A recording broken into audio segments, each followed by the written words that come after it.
कभी कभी ना इंटरनेशनल पॉलिटिक्स में कुछ ऐसी तस्वीरें सामने आती हैं जो दिमाग घुमा देती हैं। आज हम एक ऐसी ही कहानी पर नजर डालने वाले हैं। एक कहानी जो भारत, अफगानिस्तान और एक छोटे से भारतीय शहर के बीच एक बहुत ही अनएक्सपेक्टेड रिश्ते को उजागर करती है। सोचिए जरा, तालिबान का विदेश मंत्री भारत में है। अब दिल्ली में ऑफिशियल मीटिंग्स तो हुई, लेकिन असली सीन बना उत्तर प्रदेश के एक छोटे से शहर देवबंद में। यहाँ उनका स्वागत फूलों की बारिश और हजारों की भीड़ से हुआ।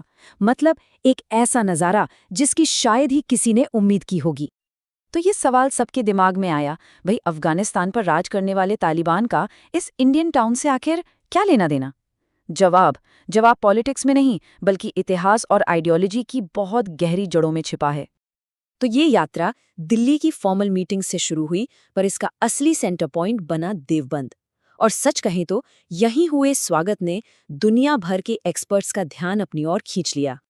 अब इस कनेक्शन को समझने के लिए सबसे पहले देवबंद को समझना होगा।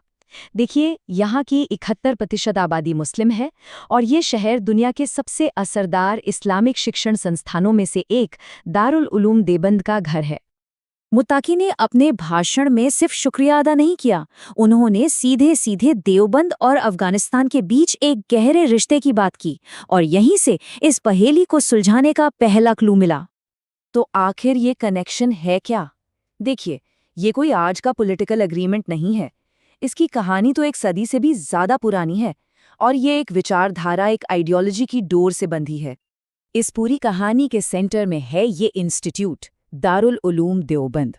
1866 में बना ये सिर्फ एक स्कूल नहीं था। नहीं, ये एक वैचारिक क्रांति, एक आइडियोलॉजिकल रेवोल्यूशन का सेंटर था। आज दुनिया इसे देवबंदी मूवमेंट के नाम से जानती है। चलिए अब उस ऐतिहासिक धागे को सुलझाते हैं कि कैसे भारत में पैदा हुआ एक इस्लामिक मूवमेंट तालिबान की आइडियोलॉजी का एक मजबूत पिलर बन गया। इसे समझने का सबसे आसान तरीका है ये फ्लो। देखिए, इस्लाम के अंदर सुन्नी इस्लाम सबसे बड़ा सेक्ट है। सुन्नी इस्लाम में भी हनफी स्कूल ऑफ थॉट है, जो साउथ और सेंट्रल एशिया में डोमिनेंट है। और इसी हनफी विचारधारा का एक हिस्सा है देवबंदी मूवमेंट, जिसकी शुरुआत भारत में हुई। तो ये मूवमेंट देवबंद में शुरू हुआ, लेकिन सिर्फ वहीं तक नहीं रुका। ये पहले पूरे ब्रिटिश इंडिया में फैला, फिर 1947 के बाद पाकिस्तान में इसका ज़बरदस्त विस्तार हुआ, और 1980 आते आते ये अफगानिस्तान में एक बहुत बड़ी ताकत बन चुका था। इस आंदोलन का असर कितना बड़ा है, इसका अंदाज़ा बस इस एक आंकड़े से लगाइए। आज पाकिस्तान के लगभग 2/3, मतलब करीब 65% मदरसे देवबंदी विचारधारा पर चलते हैं। ये सिर्फ एक नंबर नहीं है, ये एक पूरी जनरेशन की सोच को शेप देने वाली ताकत है। तो अब यहाँ कनेक्शन बिल्कुल साफ हो जाता है। तालिबान के कई टॉप लीडर्स और कमांडर्स पाकिस्तान के इन्हीं देवबंदी मदरसों में पढ़े हैं। दारुल उलूम हक्कानिया, जिसे लोग यूनिवर्सिटी ऑफ जिहाद भी कहते हैं, उन्हीं में से एक बड़ा नाम है। और यहाँ आकर कहानी का सर्कल पूरा हो जाता है। जिस पाकिस्तानी मदरसे ने तालिबान के नेताओं को तैयार किया, उसके फाउंडर मौलाना अब्दुल हक 1947 से पहले देवबंद भारत में ही टीचर थे। सोचिए, देश तो बट गया, लेकिन विचारधारा की जड़ें भारत में ही रह गईं। चलिए अब जरा आज के दौर में आते हैं और देखते हैं कि ये हिस्टोरिकल कनेक्शन आज भारत की फॉरेन पॉलिसी के लिए क्या मायने रखता है। क्योंकि ये सिर्फ इतिहास नहीं है, ये आज की जियोपॉलिटिक्स को शेप दे रहा है। अपनी भारत यात्रा के दौरान तालिबान के विदेश मंत्री ने एक ऐसी बात कही जिसने सबको हैरान कर दिया। उन्होंने खुलेआम पाकिस्तान को वार्निंग दी कि वो अफगानिस्तान के मामलों में दखल देना बंद करे। अब भारत के लिए ये बयान किसी डिप्लोमैटिक जीत से कम नहीं था। तो इस विजिट के दौरान तालिबान का मैसेज एकदम क्रिस्टल क्लियर था। एक तरफ पाकिस्तान को चेतावनी, तो दूसरी तरफ भारत को अफगानिस्तान के बड़े माइनिंग सेक्टर में इन्वेस्ट करने का खुला न्योता।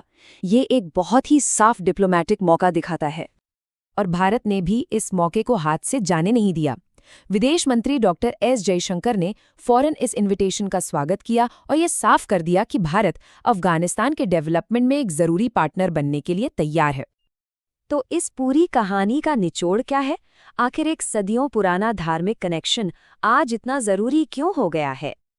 तो सार ये है, देवबंद के रूप में भारत के पास एक ऐसा डिप्लोमैटिक कार्ड है जिसके बारे में किसी ने सोचा भी नहीं था। ये एक ऐसी सॉफ्ट पावर है जो तालिबान से सीधी बातचीत का दरवाजा खोलती है, वो भी पाकिस्तान को बाईपास करके। इससे न सिर्फ ट्रेड और इन्वेस्टमेंट के रास्ते खुलते हैं, बल्कि एजुकेशनल एक्सचेंज की भी एक बड़ी संभावना बनती है। और आखिर में हम इस सवाल के साथ इसे ख़त्म करते हैं, क्या 19वीं सदी का एक मदरसा अफ़गानिस्तान के लिए भारत की 21वीं सदी की चाबी हो सकता है? क्या एक ऐतिहासिक और धार्मिक आंदोलन जो भारत में शुरू हुआ, आज अफ़गानिस्तान के साथ भारत के रिश्तों को पूरी तरह से बदल सकता है और इस पूरे रीजन में एक नया चैप्टर शुरू कर सकता है? इस पर सोचना बहुत ज़रूरी है।